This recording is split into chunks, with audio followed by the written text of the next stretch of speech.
This is part 3 of the finals training video, and today we're going to look at the A public final. Another catch, no catch at the goal line.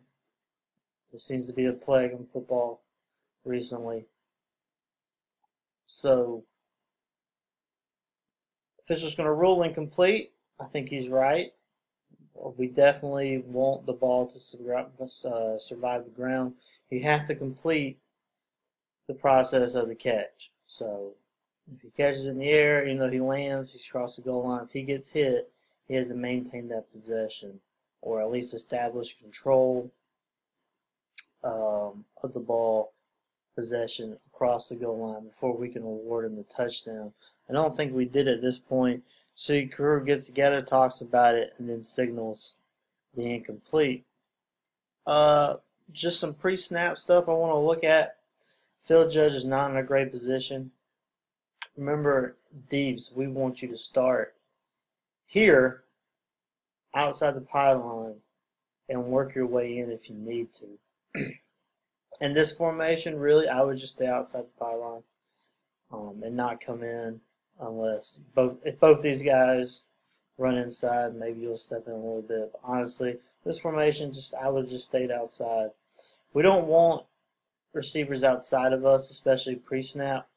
And we definitely don't want them being outside of us as the play goes on. Because there's some action by these two receivers at the top, could indicate maybe a little bit of OPI. I'm not saying there is OPI, I'm just saying there's action that we want to look at. Definitely looks like one there at the top is blocking. He may be blocking, he may not be, but that's something we see better if we're out here. Should have a better angle at all that going in. Wing does a good job staying on the goal line. I'd may back up a little bit, but you're still in pretty good position there. Right at the goal line. You can see everything and see that ball comes out. Remember, it's just like anything else. Receiver comes to the ground, he has to be able to hand you the ball. Just like if you were in baseball, just show me the ball. We apply that here. That receiver, he has to be able to hand you the ball. And he cannot do it in this play. So they signal incomplete, and I think they do a good job. And again, I like them coming together here, talking about it before signaling. So good job by the crew all around there.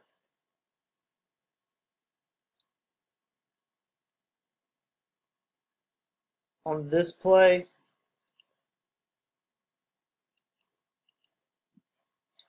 this cornerback should have got him for being offsides, encroachment. As you can see, the ball is right there in the hash. He's on the hash as well. Should shut this down. Call encroachment.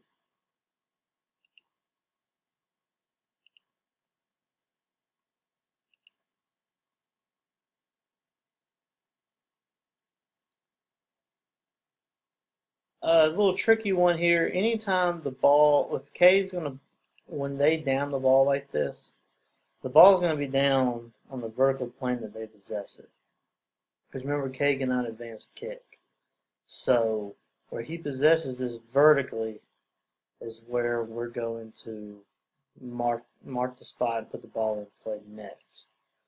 It's tricky, especially a short kick like this. It's going to be tricky to see exactly where that is.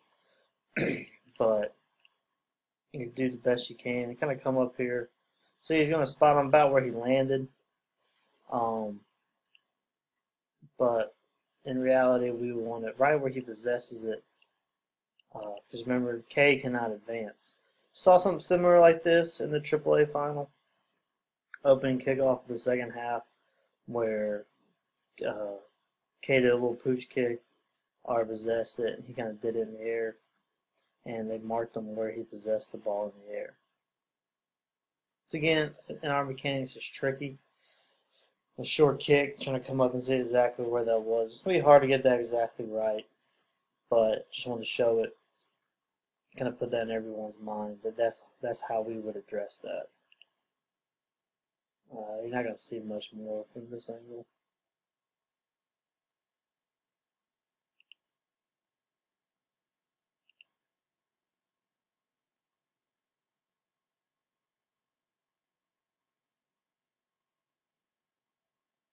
A little bit of movement there by the fullback.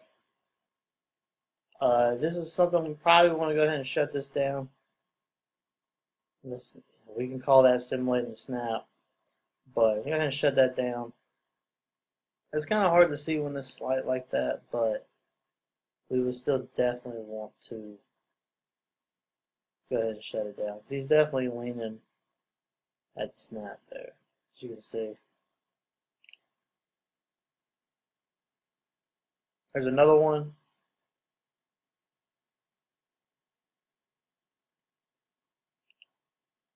Back it up a bit, you can see some of the movement pre-snap.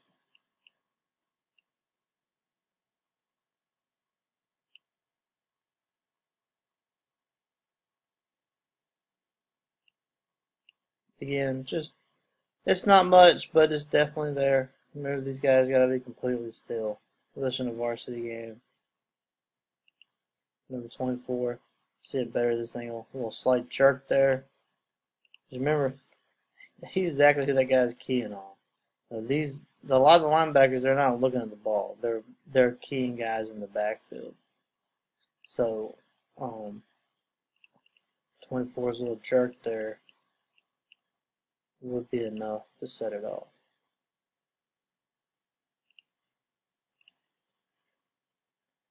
Here we watch these two running backs. They're moving before the snap. Referee does throw a flag, but doesn't kill it. So I'm assuming he's calling either a motion or shift.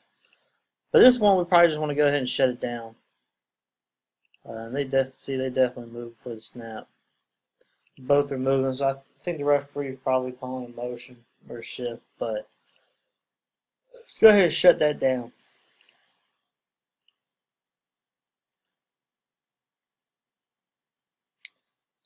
These next few are holds. A couple of them are there. A couple of them I think the coach wanted and weren't there.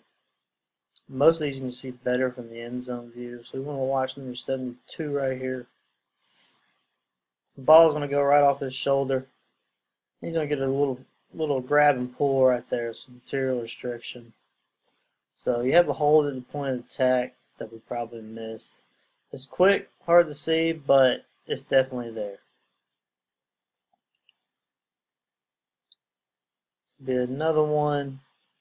I think we're going to see it, same players. I think we're going to see it better in the end zone. You see him kind of holding the guy's leg there. With the end zone view, 72 right there on the right hand side again. Gets knocked down and he just grabs on. So again, hold at the point of attack. Probably want to go ahead and flag that. Here's a hold we do call.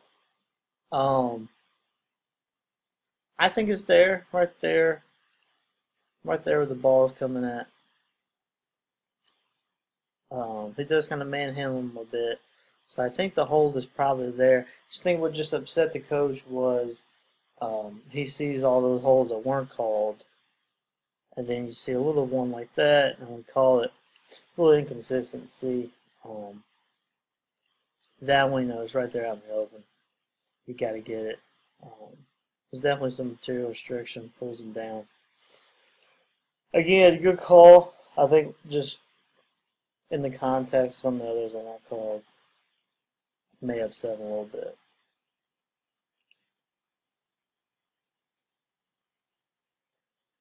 Here we're going to have someone I'm thinking of. I think it's first touching right there in front of the R. We do a good job. We marked that. I don't see a beanbag. I think what I would do here is just when I get to the spot, just drop it. I don't like beanbags being thrown because beanbags aren't really made to throw like a flag is, so it's hard to get the exact spot when you throw a beanbag. So when you get right there at the spot, just drop the beanbag.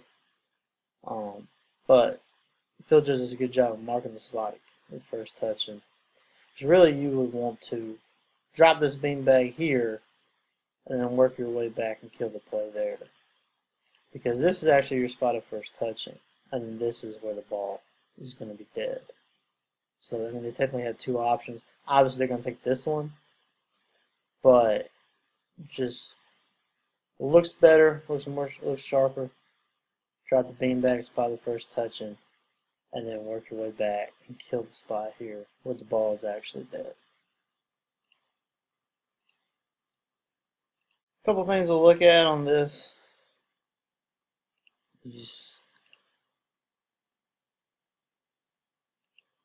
We have an ineligible right there in the basically in the end zone almost. And so when the ball is thrown. So it should have a flag from the eligible receiver. Another thing is,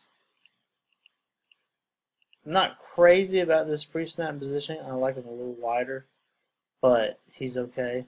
The only thing, if you're going to set up there, I wouldn't move in anymore. As deep, you never want to move past this pylon. You want to go, your working areas here between the pylons. So just turn and officiate the end line. Don't jog, and just keep it between your pylons.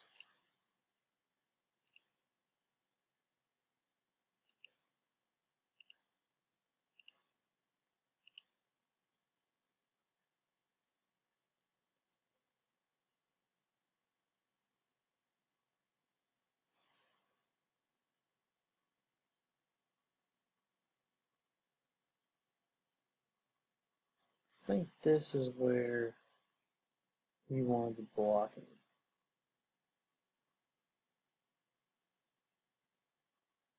He wants a late hit for 72 going over the pile, and I see what he's saying. I don't think it's a late hit. I think he's going after someone. He's right around here. Again, I don't think it's late. The ball's still going. But coming in like that, he's definitely going after someone. This would be I would talk to him after this. I think we're good enough to flag it.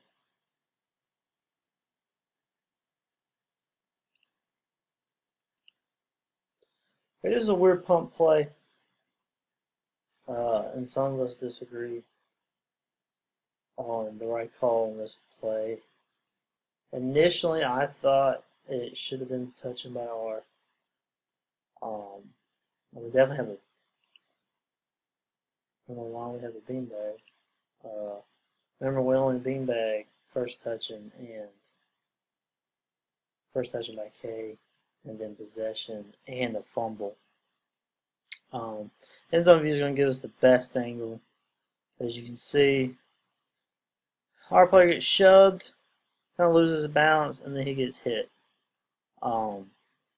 Anytime now, ball in flight by K and scrimmage kick. Touches R, obviously K can recover, unless R is blocked into or forced into the touching. And if there's ever any doubt from a philosophy standpoint, we're going to rule that it was touched. I mean, we're going to rule that he was blocked into it. Umpire comes up signaling. Signaling white ball. So does S. But I kind of think he was forced into it. It's a tough play.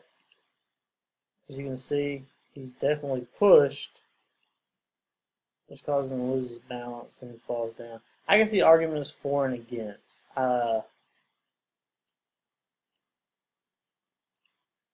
It's definitely, if you're not going to catch, I can see both sides. If you're not going to catch the ball, then get out of the way. That's what they're taught, that's what they're coached. Then he was shoved and then just kind of lost his balance. But like I said, a lot of times if there's doubt, we want to say he was forced into it. That's a tough one, I mean, especially with what we have. We don't have any eyes on the ball. Everyone signals K-ball. Two officials do. They're quick to do it. So I can't fault the crew on that one. Oh, that's a tough play.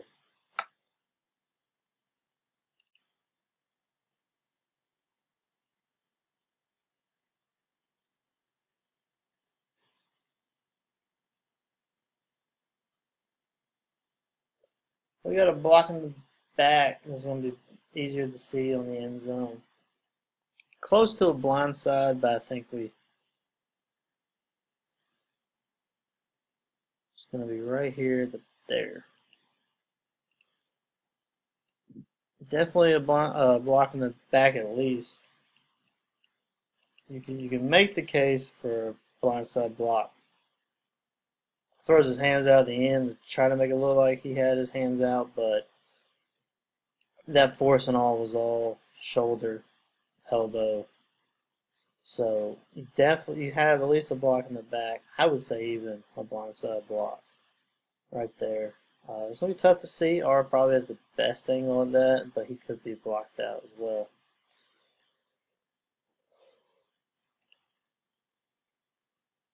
Here's another one. Another block in the back they were wanting. I'm going to see it better. See it right there on the pile. See it better on the end zone view. Now we had a play earlier in the season, and I questioned some of the rules gurus here about if you're in a pile right here and a blindside block occurs,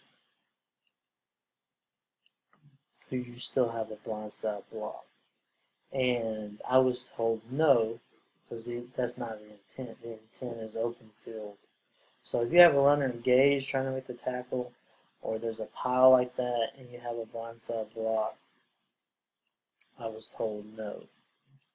I don't think this is a block in the back. I don't think it's a blindside block either, because he's engaged in the pile. I think 72, looking for someone to hit. Been aggressive all night. He's just looking for someone to hit. That's what they're taught, as long as the play is going, look for someone to hit. I think that's all he was doing there.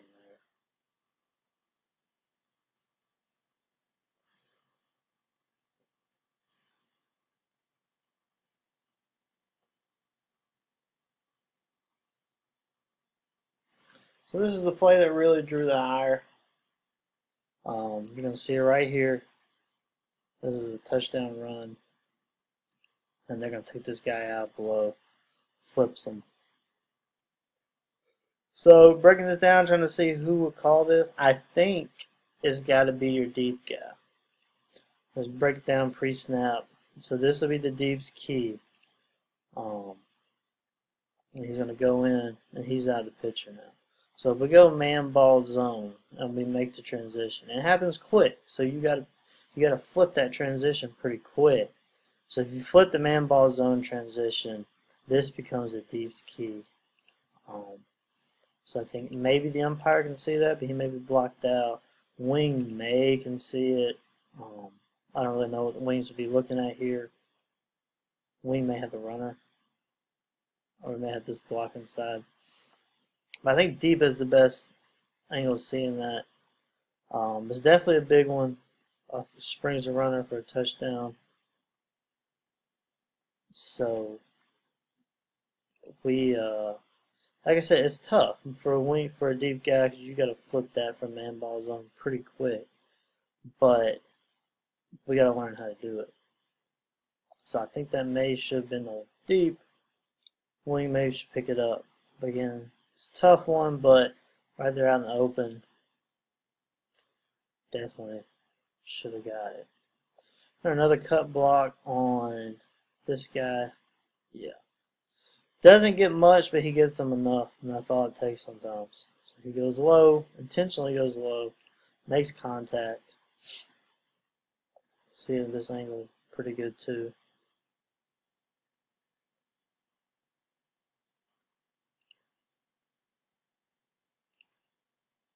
So it's not much, but it's low in his contact, so he definitely should have picked that one up as well.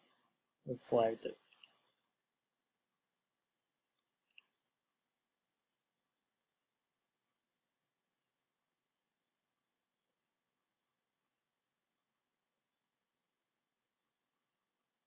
On this one, just a couple things to look at. The R started out on the wrong side. We have a lefty QB, which I think they were switching out a lot this game, so it could be hard to see. We're on the wrong side. We have a fumble. I'd like to see a little more the referee come in there, be more involved in the play a little bit more instead of hanging out back there. He starts to come in, and then I think he kind of realizes everyone else has got it. So don't fault him too much for that. The main thing there was wrong side the QB, but I think they were changing out a good bit that game. So last one, and this is a weird one. They're going to try the hook and ladder. And a couple of things on this one. I think we go with, I think the right call is complete pass, backward lateral. I think that's your backward pass. I think that should be the correct call. And I know it seems like we're mudding the definition of a catch, no catch, and we're changing the script as we go because of how quickly this is. But when you watch it, when you talk about control on a pass, when you have a deliberate act like this, so he catches it, brings it in enough, and throws the ball backwards, that is a deliberate act, which indicates control. So even though it all happens quick, and maybe even happens quicker than the goal line play we saw at the beginning of the video, this is a deliberate act. Catches it and throws it back. And that deliberate act indicates control. So that's why I think we have a catch and backward pass here. What I do like is the wing being slow on this. I think he's kind of processing what he just saw as the play develops, and then he makes his ruling. So, I don't fault him one bit there. I think it's a good job by him. There is some action here going out to the side that it doesn't look like we have any eyes on. I think we should, especially this late in the game. But I don't think it's a foul. I just think I just want some eyes on it. But again, it's one of these where I think the crew got it wrong, but I can see why they got it wrong. And I like that they took their time ruling on this. So, and I don't think the end zone angle shows anything really different. Good hustle by the deep coming up. So, like I said, overall, good job by the crew. Just a couple of things. The cut block is the big one. But that's it for this video. We will see you again as we break down some other finals videos.